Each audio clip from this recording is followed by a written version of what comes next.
அனைவருக்கும் வணக்கங்க. நந்திகேஸ்வரர்லேருந்து பேசுகிறேங்க. இப்போ எந்த கிரகம் என்ன செய்யும், சனி என்ன செய்யும், புதன் என்ன செய்யணும் விளக்கமாக பார்க்கலாங்க. புதன் எப்பயுமே தந்திரம் நிறைந்தவருங்க, ஏமாற்றுவார்.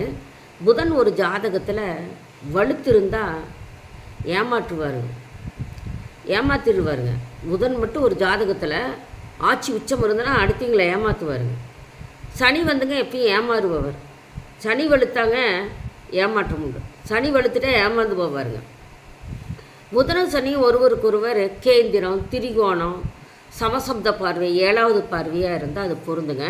இந்த விவர படத்தை கடைசியாக நான் காட்டுறேங்க, பொறுமையாக காட்டுறேங்க. புதன் புத்தி, அறிவுக்காரகனுங்க. சனி கருமக்காரனு.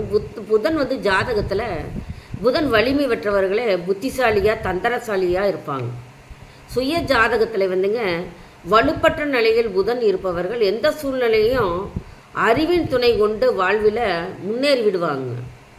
சனி பகவான் கர்ம வினைக்கு ஏற்ப சுப அசுப பலன்களை சரியாக தருவதில் வல்லவராக இருப்பாருங்க. அதனால தான் தராசு ராசி, துலாம் ராசியில் சனி பகவான் உச்சம் பெறுகிறாருங்க. உபஜயனஸ்தானமாக 3, 6, 10, 11 இடங்களில் சனி பகவான் என்றால் நல்ல வலிமையான பலன்கள் ஆகுங்க.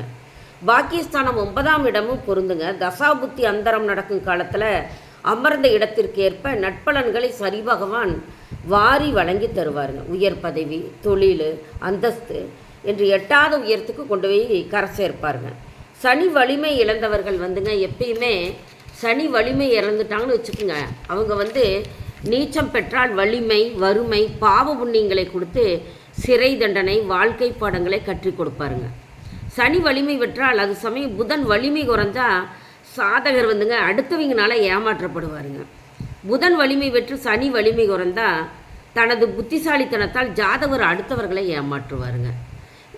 இந்த விளக்கப்படம் பின்னாடி இருக்குங்க, பாருங்கள். நன்றி, சுபங்க.